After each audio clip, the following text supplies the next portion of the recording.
Hey dolls, welcome back to another vlog. And if you're new here, welcome to the soloist. I'm Lo,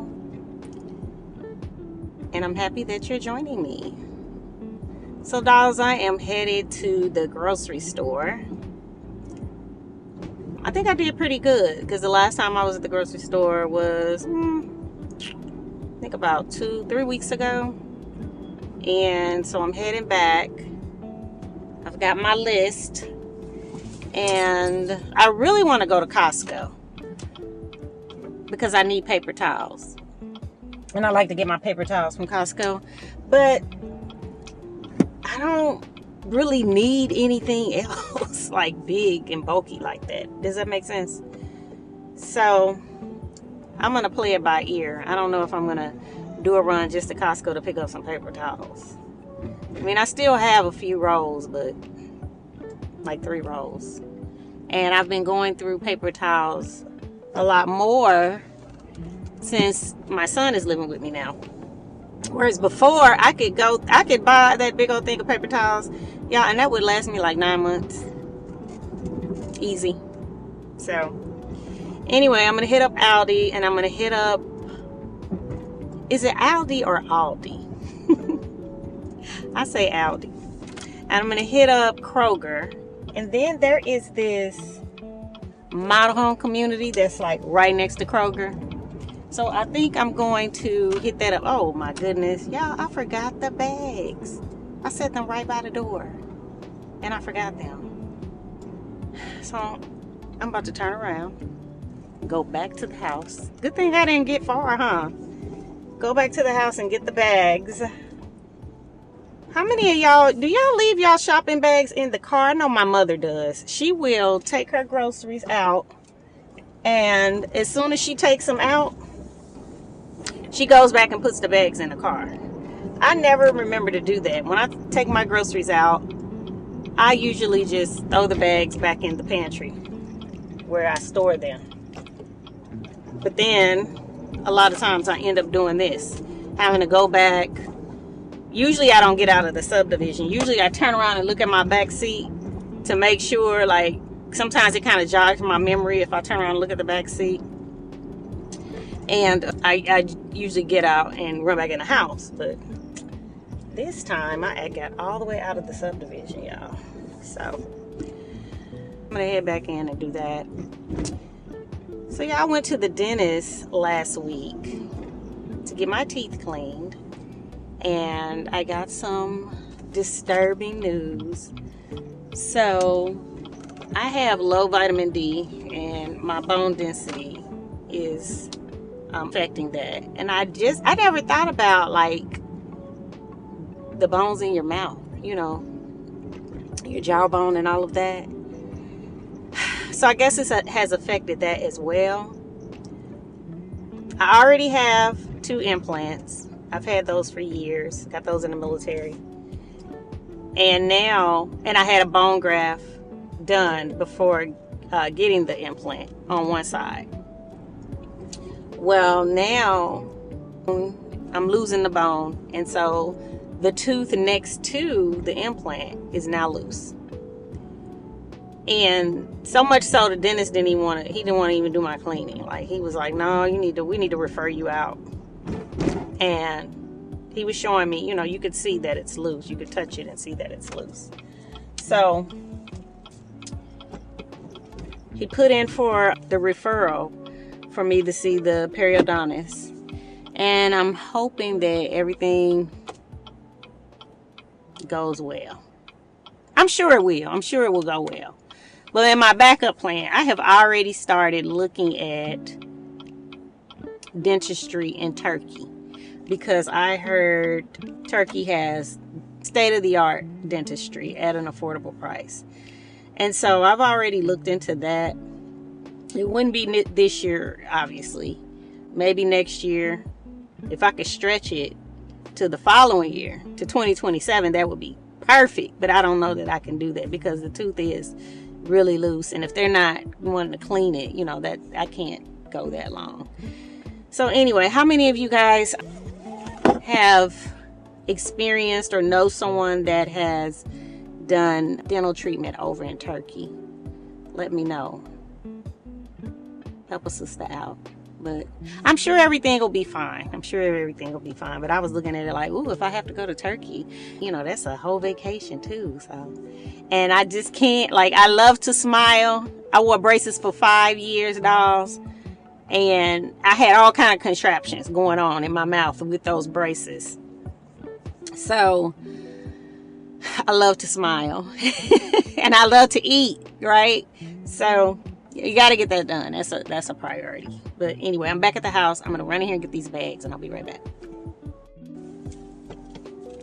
Okay, I'm back. So, with this new no-touch law, I have to have everything set up before I even, take off and start driving. And that's frustrating because I know that when I go somewhere and I'm waiting on a parking spot, I see the person get in the car and they are sitting there on their phone and there are no more spots and you're waiting. I just think it's rude for the person to just sit there on their phone. Now, granted, they could be trying to get their bearings, put in something in their GPS, things of that nature. But if it frustrates me. So now I find myself doing the same thing because it's necessary to do so now because you can't touch your phone while you're driving. Not even if you at the stoplight, at the stop sign, or none of that. If there's a police there, you can get a ticket. And then as well, some insurance agencies, I know I'm with USAA, and they have a monitoring act for that. They will give you a discount on your insurance if you sign up for this monitoring, and this monitors how often you're touching your phone while you're driving. So anywho, what are y'all's thoughts? Let me rephrase this. How many of y'all watch The Gilded Age on HBO Max, whatever it is, HBO Max, whatever? It's in its 3rd season. Oh my goodness. I absolutely love this show. To the point that I have went down the rabbit hole and found other documentaries that talk about the actual characters that they are portraying in the series. So Mrs. Ashton, and I think the one family is portraying the Vanderbilts. And so anyway, this last episode, the young lady had to marry. Now, she already has the money, but that's not enough. So she arranges for her daughter to marry the Duke of Melbourne. I think I'm saying that right. And he is broke, y'all. He is broke. He has no money. And his estate is failing. He needs the money to restore his estate, right? So he's marrying her for the money, and her mother arranged her to marry him for the title, just so she could be the Duchess. And when I watched this episode, y'all, it was so sad. The young lady wouldn't come out of her room. This is on the series. She wouldn't come out of her room. She's so sad. She's crying all the time. She was crying going to the wedding. She cried standing there. It was just so sad. But in the documentary, the real story is her mom would not allow her to come out of the room.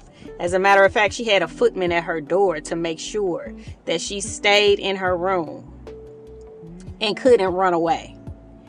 And then in the documentary, it said that on the series, it did show that she threatened his mother pretty much to kind of make their lives miserable. But in the documentary, in real life, she threatened the life of the young man that her daughter really was in love with. She threatened his life and said that if she ran off and married him, that she would kill him. Her mama was ruthless. Anyway, so in the documentary, also, they were married for years. They were unhappy, but he was not mean to her. There was no adultery or anything like that was reported. They wanted to get a divorce, but the only way they could get a divorce in those days was if one of them committed adultery, or if he was like beating her. None of that was happening. So there was no such thing as irreconcilable differences back in those days. So they just decided to separate. So they separated and they lived their own lives. And then years later, they finally found a loophole to get the divorce. And then it was a happy ending. She met the love of her life. She got a chance to get married on her own terms. The Duke still had money for his estate because it came with the marriage, like had stock in the railroad. Her mom and dad did end up getting divorced. So it's going to be interesting to see how much of the Gilded Age, the series, that they tell of actual real life events. So far, they've been pretty good. Even depicting the African American affluent community, which I think is just so dope. So dope. They had their own esteemed hierarchy of society. The bad part about that was that's where colorism came in. So I even went down the rabbit hole on that and learned about the Blue Vein Society, which was biracial, mulatto, or light-skinned black people that were either really light or could pass for white. They called them the Blue Vein Society because apparently you could see their blue veins in their light skin color, through their skin. And so within that, they started their own kind of like mistreatment of other black people. So if you were dark skinned, they had it to where the lighter skinned black people were in more prominent positions, such as like in education. So they only wanted to hire light skinned teachers.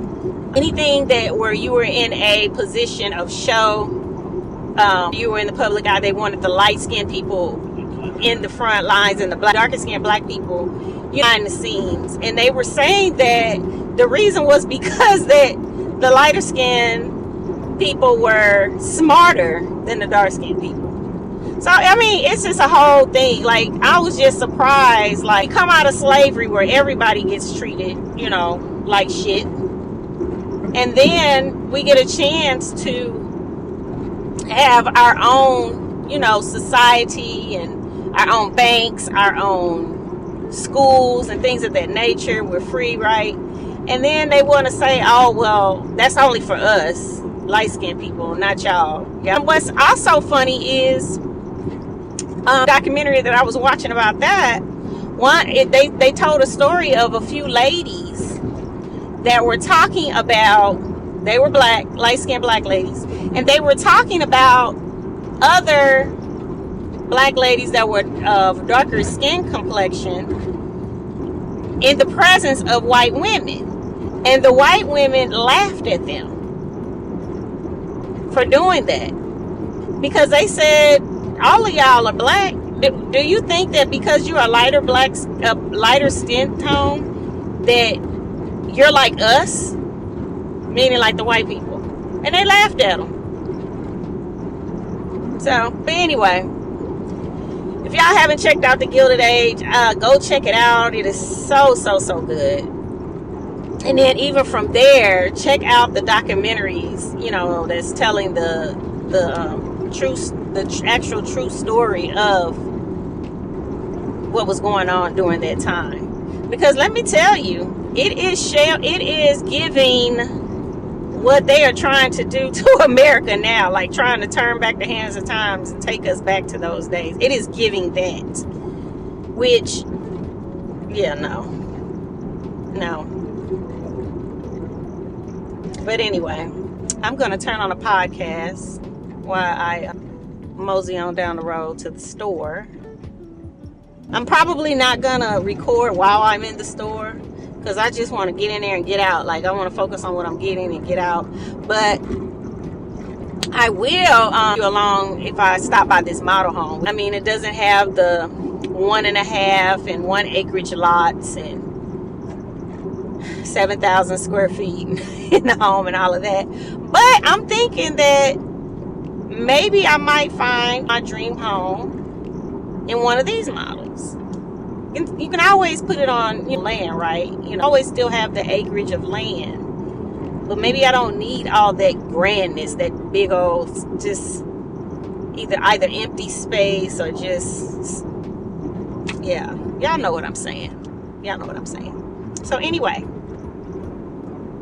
I'll check in with you momentarily. Okay, dolls, so I forgot to start the camera, but here we are in one of the Highland homes, model homes in Rockwall, Texas. And this is the spare bedroom right off the entryway when you enter the home. And so what I do like is there is a bathroom inside the room. So it's a ensuite view. And I like this because usually I've seen the guest room and then you walk out and the bathroom is outside of the room. And it's also the bathroom that serves, like if you have guests. So I really like this setup.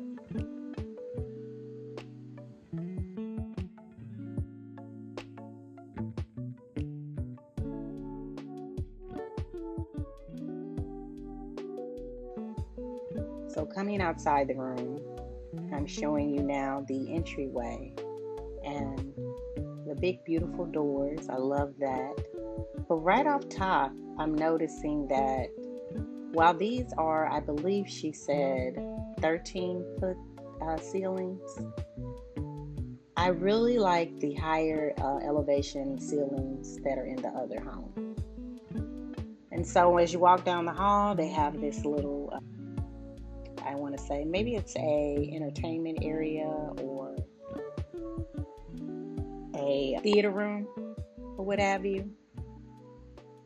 And so while it's a really nice space, I really like the way that Highland Homes, does their interior designs and decorating. I didn't really like that it was like sectioned off, right off the kitchen. It just kind of seemed a little, just didn't flow well. So now we are in the kitchen. Kitchen is really, really nice. And I like the layout of the kitchen and how it's open over into the dining area. I like the cabinet space because what I'm seeing now is a lot of new kitchens don't have a lot of cabinets. And this, they have a walk-in pantry as well, so I'm really feeling that. But again, those two bonuses, cabinet space plus the pantry, I know that that's something that I will put on my list. So while I'm looking at these model homes, not necessarily looking to purchase the particular home that I'm in, the floor plan per se, but just getting the ideas. So this is the outside space, and it's okay.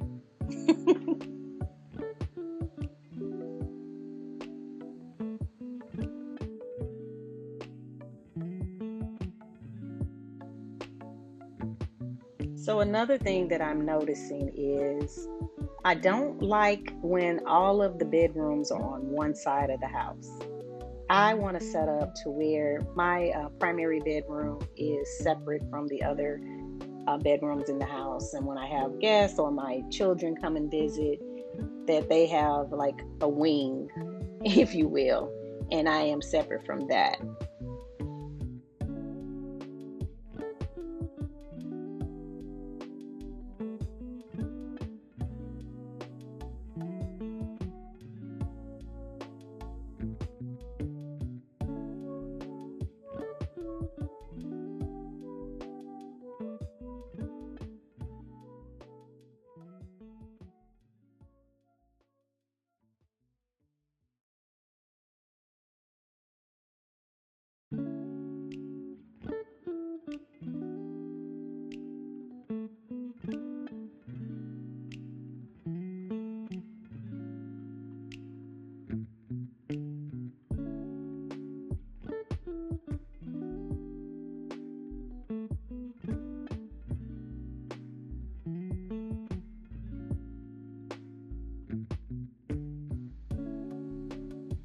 So the primary bathroom, this is one of the spaces that it just really has to flow for me. And this is doing it. I'm spoiled with my closet organization and arrangement, so I know that that is something that I'm going to have to put time and money into.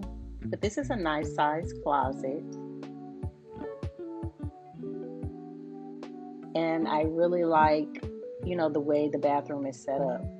A tub is a must have. And nowadays, a lot of the homes aren't putting tubs in the primary suite. I don't know why. You have to go up on maybe the high-end homes to get that. But I love the tub, and the shower is separate, and that you have a tub in the primary suite. I love the window that is in the bathroom, and of course the water closet, the separate vanities, all of this could stay. I really like this.